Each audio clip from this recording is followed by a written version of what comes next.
ప్రభువు పేరిట మీ అందరికీ ఈ రాత్రి కాలపు శుభములను వందనములను తెలియజేస్తున్నాను. ప్రిలారా, ఈ రాత్రి పరిశుద్ధ లేఖన భాగమును మనము చదివినట్లయితే, దేవుని యొద్దకు రండి, అప్పుడు ఆయన మీ యొద్దకు వచ్చును. పాపులారా, మీ చేతులను శుభ్రము చేసుకునుడి, ద్విమనస్కులారా, మీ హృదయములను పరిశుద్ధపరచుకునుడి.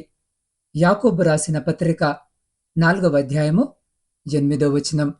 ప్రియ సహోదరి సహోదరులారా, మన జీవితంలో ఒక ప్రశ్న ఎన్నిసార్లు మన హృదయాన్ని తాకిందో మనకే తెలియదు. దేవుడు నిజముగా నాకు దగ్గరగా ఉన్నాడా, లేక నేను ఆయన నుండి దూరమైపోయానా అని. ప్రియులారా, మనము ప్రార్థన చేస్తున్నాం, సంఘానికి వెళుతున్నాం, వాక్యము వింటున్నాము, కానీ మన అంతరంగంలో మాత్రము శూన్యత, అసంతృప్తి, ద్వంద్వ మనసు. ఒకవైపు దేవుని కోరుకుంటూ మరొక వైపు పాపముతో రాజీ పడుతూ జీవిస్తున్నాం. ఇలాంటి పరిస్థితిలోనే దేవుని వాక్యము మనతో నేరుగా ఈ రాత్రి మాట్లాడుతుంది. దేవుని యొద్దకు రండి, అప్పుడు ఆయన మీ యొద్దకు వచ్చును అని. ఇది కేవలము ఒక ఆహ్వానం కాదు, ఇది ఒక వాగ్దానము. దేవుడు అంటున్నాడు, నువ్వొక్క అడుగు నా వైపు వేస్తే నేను పరిగెత్తుకుంటూ నీ దగ్గరికి వస్తాను అని. కానీ దేవుడు అక్కడే ఆగిపోవడం లేదు. ఆయన మన అంతరంగాన్ని ప్రశ్నిస్తున్నాడు. పాపులారా, మీ చేతులను శుభ్రము చేసుకునుడి, ద్విమనస్కులారా, మీ హృదయములను పరిశుద్ధపరచుకునుడి అని. ఈరోజు ప్రశ్న ఇదే. ప్రియులారా, మనము దేవునికి దగ్గరగా వస్తున్నామా, లేక రూపకల్పనలో మాత్రమే భక్తులమా? మన చేతులు శుభ్రముగా ఉన్నాయా? మన హృదయము ఏ వైపు ఉంది అని మనల్ని మనము ప్రశ్నించుకోవాలి. ఈ వాక్యము మనలను నిందించడానికి కాదు, మనలను మార్చడానికి, పునరుద్ధరించడానికి, దేవునితో నిజమైన సమీపంలోనికి తీసుకురావడానికి ఇవ్వబడింది. ఈ రాత్రి ఈ వాక్యము ద్వారా దేవుడు నీతో నాతో ఏమి మాట్లాడబోతున్నాడో, మనము దేవునికి ఎలా దగ్గర రావాలో, మన జీవితాల్లో ఎలాంటి శుద్ధి అవసరమో ఈ వాక్యము మనమందరము కలిసి ధ్యానించుకుందాం. ప్రియులారా, దేవుడు మన యొద్దకు వచ్చి మనకు కావలసినవి ఇవ్వాలి అంటే మన పరిస్థితి మార్చబడాలి. అంటే మనం ఆయన యొద్దకు రావాలి. ఆయన దగ్గరికి వచ్చేటప్పుడు బంగారము, సాంబ్రాణి, బోలమును ఆయన తీసుకొని రమ్మనడము లేదు. అర్పణలు ఏమి ఆయన కోరడం లేదు. ఎలా రావాలి అని వాక్యము సెలవిస్తుంది అంటే, పాపులైన వారు చేతులను శుభ్రము చేసుకోవాలి అని, ద్విమనస్కులైన వారు హృదయాలను పరిశుద్ధపరచుకోవాలి అని యాకోబు భక్తుడు ఈ రాత్రి స్పష్టంగా చెప్తున్నాడు. ఎందుకు ఈ మాట యాకోబు గారు చెప్పాల్సి వచ్చింది అనంటే, లేఖనములు సెలవిస్తున్నాయి, మీలో యుద్ధములను పోరాటములను దేని నుండి కలుగుచున్నవి? మీ అవయవములలో పోరాడు మీ భోగేచ్ఛల నుండియే కదా మీరు ఆశించున్నారు, కానీ మీకు దొరుకుటలేదు. నరహత్య చేదురు గాని సంపాదించుకొనలేరు, పోట్లాడుదురు, యుద్ధము చేదురు గాని దేవుని అడగనందున మీకేమీ దొరకడం లేదు అని. ఈ లోకములో జీవిస్తున్న ప్రజలందరూ ప్రియులారా, తమ జీవితాల్లో పోరాటాలు, యుద్ధాలు చేస్తున్నారు. అనగా సమస్యలను, లేనిపోని ఇబ్బందులను కొని తెచ్చుకుంటున్నారు. దానికి కారణము ఏంటి అనంటే, వారి శరీర కోరికలను బట్టే, వారి శరీరమును సుఖపెట్టడానికే వారెన్నో ప్రయాసాలు పడుతున్నారు. అయితే ప్రియ సహోదరి సహోదరులారా, దేవుడు నువ్వు కోరినవి ఇవ్వగలడు. యేసయ్య నీకు ఆరోగ్యం ఇవ్వగలడు, బలం ఇవ్వగలడు, నీ యొక్క ఆర్థికపరమైన పరిస్థితులను మార్చగలడు, నీ కుటుంబంలోని గొడవలను ఆయన తొలగించగలడు, నువ్వు పడుతున్న హృదయ వేదనను నీ ప్రభు మార్చగలడు. ఆయన దగ్గరికి వచ్చి అడిగినప్పుడు, ఆయన సహాయము కోరినప్పుడు నీ జీవితంలో తప్పకుండా ఆయన కార్యము చేయగలడు. కానీ ఎలా ఈ రాత్రి ఆయన దగ్గరికి వస్తున్నామో, ఎలా ఉండి అడుగుతున్నామో అనేది ముఖ్యము. ₹1,00,00,000 జీతం ఇస్తాము అని ఒక కంపెనీ ప్రకటించింది. అందరూ ఇంటర్వ్యూలకు వెళ్లారు. వెళ్ళిన అందరికీ ఆ ₹1,00,00,000 జీతము వస్తుందా అంటే రాదు. ఎవరైతే తగిన అర్హతలు కలిగి ఉంటారో వారికి మాత్రమే ఆ ఉద్యోగం ఇస్తారు. ₹1,00,00,000 వస్తాయి కదా అని 10వ తరగతి పాస్ కాని వారు వెళ్ళి నాకు రాలేదు అంటే వెళ్ళిన వారిది తప్ప, ఉద్యోగం ఇస్తానన్న వారిది తప్ప. ఉద్యోగం గురించి ప్రకటించినప్పుడే వారు కొన్ని అర్హతలు రాశారని చూడకుండా వెళ్ళిన వారిదే తప్పు కదా. అదే విధముగా ప్రియ సహోదరి సహోదరుడా, దేవాతి దేవుడు సర్వసృష్టికర్త అయినటువంటి దేవుని యొద్దకు వస్తే అన్నీ వస్తాయి, ఆయన అన్నీ ఇవ్వగలడు అనడంలో ఏ సందేహము లేదు. కానీ ఆయన దగ్గరికి వచ్చి ఆయననిది కావాలి అని అడిగితే అర్హత మనము కలిగి ఉన్నామా లేదా అని మనము తప్పక ఈ రాత్రి మనల్ని మనము ప్రశ్నించుకోవాలి. లేఖనములు సెలవిస్తున్నాయి, దేవునికి లోబడి ఉండుడి, అపవాదిని ఎదిరించుడి, అప్పుడు వాడు మీ వద్ద నుండి పారిపోవును అని. మొదటిగా ప్రియ సహోదరి సహోదరుడా, మనము దేవునికి లోబడటము నేర్చుకోవాలి. ఆయన మాటలను వ్యతిరేకించకుండా వాక్యానుసారమైన జీవితము కలిగి ఉండాలి. అప్పుడు అపవాది క్రియలను నువ్వు ఎదిరించగలవు. నీ కుటుంబములో రగులుచున్న చిచ్చును ఆర్పగలవు. నీ శరీరములో ఉండి ఏలుబడి చేస్తున్న అనారోగ్యములను నువ్వు బంధించగలవు. నిన్ను నిద్రపోనివ్వకుండా చేస్తున్న ఆర్థికపరమైన శోధనలను నువ్వు తొలగించుకోగలవు. అయితే ఆయన దగ్గరికి వచ్చి ప్రార్థించేటప్పుడు మన పాపము చేతులను మనము కడుక్కోవాలి. వాక్యమనే నీటితో మనల్ని మనము శుభ్రము చేసుకోవాలి. పాపము చేయడానికి ప్రేరేపించేది చేతులు కనుక వాటిని శుభ్రము చేసుకోవాలి. అంత మాత్రమే కాదు, మనస్సును కలిగి ఉండడము కూడా దేవునికి నచ్చదు. దేవుడు కార్యము చేస్తాడా చెయ్యడా? ఈ రాత్రి దేవుని సన్నిధికి వెళ్ళామా? మరొక రోజు మరొక స్థలానికి వెళ్ళి అక్కడ ప్రయత్నము చేద్దామా?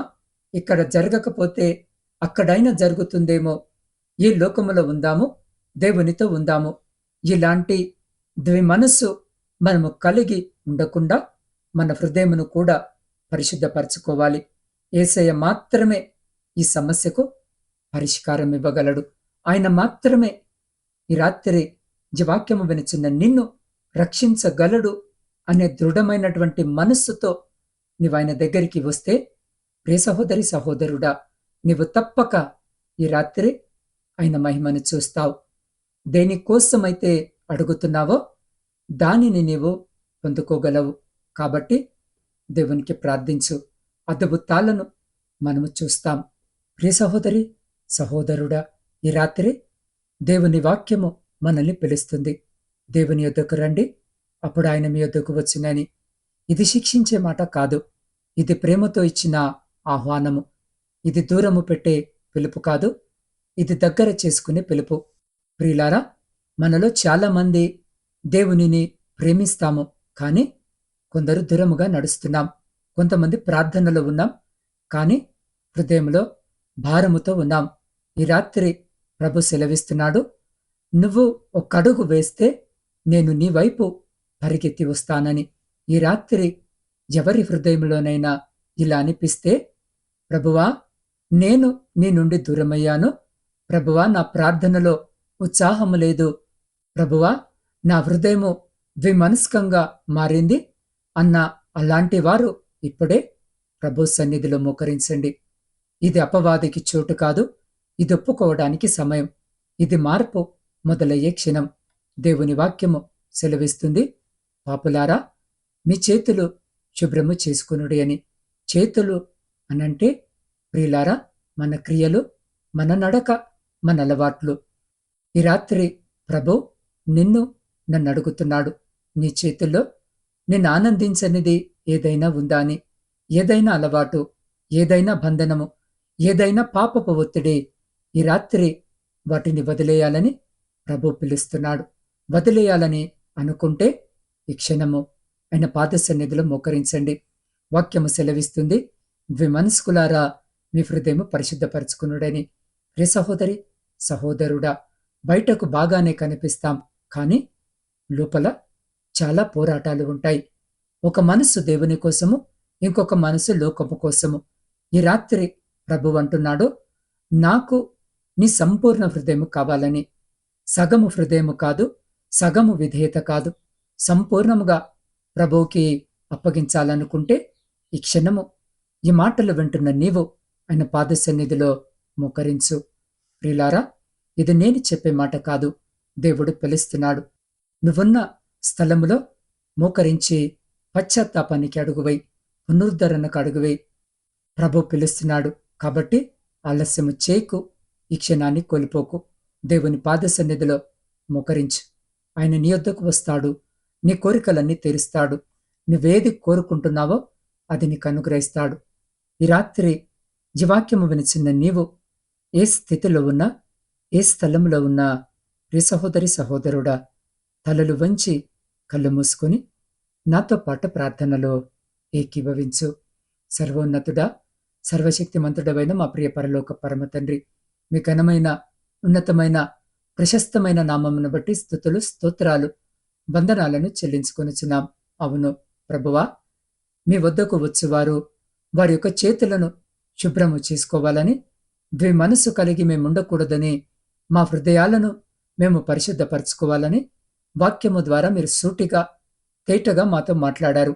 అవును ప్రభువా, మీ యొక్క మాటకు లోబడాలి అయ్యా. మమ్మల్ని వ్యతిరేకించకుండా వాక్యానుసారముగా మేము జీవించాలని, తద్వారా తండ్రి మేము దీవెనలను పొందుకుంటామని, అయ్యా మేమేది అడిగినా అది మీరు మాకిస్తారని వాక్యము ద్వారా మీరు సూటిగా నాతో మాతో మాట్లాడి మమ్మల్ని ధైర్యపరిచిన మీ గొప్ప ప్రేమను బట్టి మీకే కృతజ్ఞత వందనములను చెల్లించుకొనుచున్నాం.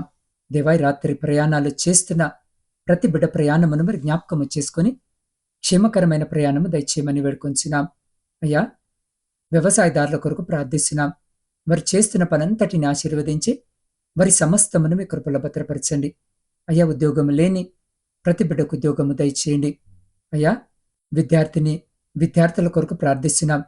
విద్యను అభ్యసించుండగా, పరీక్షల కొరకు సిద్ధపడుతుండగా మీ జ్ఞానము చేత నింపండి. మంచి ఆరోగ్యాన్ని దయచేయండి. కుడికి గాని ఎడమకు గాని తొలగిపోకుండా బిడ్డల చేయి పట్టుకొని మీరే నడిపించండి. అయ్యా, పరీక్షలు రాసి ఫలితాల కొరకు ఎదురు చూస్తున్న ప్రతి బిడ్డకు శ్రేష్టమైన ఫలితాలను దయచేయమని వేడుకొనిచున్నాం. దేవ, పోటీ పరీక్షల కొరకు సిద్ధపడుతున్న ప్రతి బిడ్డని జ్ఞాపకము చేసుకుని, అయ్యా ప్రతి బిడ్డ కూడా నా తండ్రి విజయము పొందులాగన మీ కృపను చూపమని వేడుకొనిచున్నాం. దేవా, శారీరక మానసిక బలహీనతలతో బాధపడుతున్న ప్రతి బిడ్డ కొరకు ప్రార్థిస్తున్నాం. ఈ రాత్రి బిడ్డలను ముట్టండి అయ్యా, స్వస్థపరచమని వేడుకొనిచున్నాం. ఆ బిడ్డలకు పరిచర్య చేస్తున్న ప్రతి బిడ్డను, వారి కుటుంబాలను కూడా జ్ఞాపకము చేసుకోమని వేడుకొనిచున్నాం. దేవారీతిగానే గర్భఫలములు లేక కన్నీటితో మీ వైపు చూస్తున్న ప్రతి బిడ్డ గర్భాన్ని ముట్టి గర్భఫలము దయచేయమని వేడుకొనిచున్నాం. ఆర్థిక సమస్యలు, అప్పుల భారముతో నలిగిన స్థితిలో మీ వైపు చూస్తున్న ప్రతి బిడ్డ జీవితంలో నుండి ప్రతి ఆర్థిక భారము కొట్టివేయమని వేడుకొంచున్నాం. దేవా, కుటుంబ పోషణకై కుటుంబాలను వదిలి దూరదేశాలలో ఉద్యోగాలు చేసుకుంటున్న బిడ్డలను జ్ఞాపకం చేసుకోండి. వారి చేతుల కష్టార్జితాన్ని ఆశీర్వదించండి. అక్కడ వారు పడుతున్న బాధను జ్ఞాపకం చేసుకోండి. వేదనను జ్ఞాపకము చేసుకోండి. అయ్యా, వారి పై అధికారులు, వారి గృహ యజమానులు వారి పట్ల కనికరము, దయ కలిగి ప్రవర్తించేలా వారి మనసును మార్చండి. వారి శ్రమకు తగిన జీతము బిడ్డలకు లభించలాగన కృప చూపండి. ఎవరికైనా వీసా, పాస్పోర్ట్, ఇమిగ్రేషన్ సమస్యలు ఉన్నట్టయితే వాటన్నిటినీ మీ పరిశుద్ధ నామమున తొలగించమని వేడుకొనిచున్నాం. అయా, విదేశాలకు వెళ్లాలని ఆశ కలిగి మీ వైపు చూస్తూ ఇబ్బందులతో తండ్రి ఆగిపోయిన ప్రతి బిడ్డని జ్ఞాపకం చేసుకోండి. వారి ప్రతి అడ్డంకిని తొలగించి వారు వెళ్ళాలనుకున్న ప్రాంతానికి, వారు చదవాలనుకున్న చదువును చదివే కృపను బిడ్డలకు దయచేయమని వేడుకొనిచున్నాం.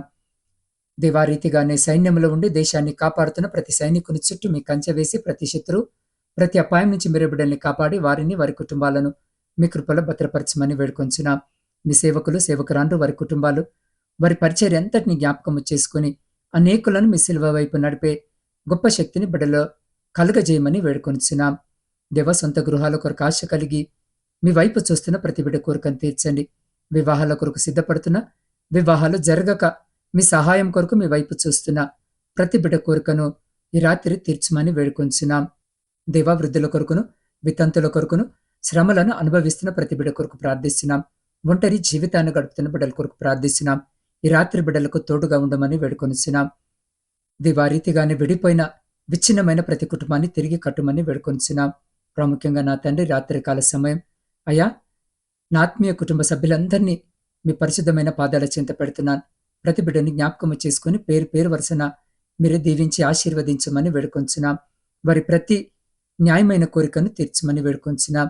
దేవా, ఈ గాఢాంధకారమైన చీకట్లో మేము నిద్రిస్తూ ఉండగా మా గృహాల చుట్టూను, మా ఆత్మీయుల గృహాల చుట్టూను, మా ఇరుగు పొరుగు వారి గృహాల చుట్టూను మీ అగ్ని కంచె వేయమని వేడుకొనిచున్నాం. ప్రాముఖ్యంగా నా తండ్రి, చల్లటి కాలము, ఎలాంటి చీడ పురుగులు, ఎలాంటి విష పురుగులు ఇదిగో మా దరి చేరకుండా, మా గృహాలలోనికి అవి ప్రవేశించకుండా నా తండ్రి, మా గృహాల చుట్టూ మీ అగ్ని కంచె వేసి ప్రతి బిడ్డను మీ దేవదూతల రెక్కల చాటున భద్రపరిచి ప్రతి అంధకార సంబంధమైన శక్తులన్నిటి నుండి మీరే సంరక్షించి కాపాడి, మీ చిత్తమైతే, మీరు అక్కడ ఆలస్యమైతే ఎన్నికలేని మమ్మల్ని మరొక శ్రేష్టమైన నూతన దినములోనికి సజీవంగా ప్రవేశింపజేసి మీ నామాన్ని స్తుతించి కీర్తించి కొనియాడే గొప్ప భాగ్యము మాలో ప్రతి బిడ్డకు దయచేయమని మా ప్రభువును మీ ప్రియకుమారుడైన యేసు క్రీస్తు శక్తి కలిగిన నామమున ప్రార్థించి స్తుతించి అడిగి పొందుకొని ఉన్నాము తండ్రి. ఆమెన్.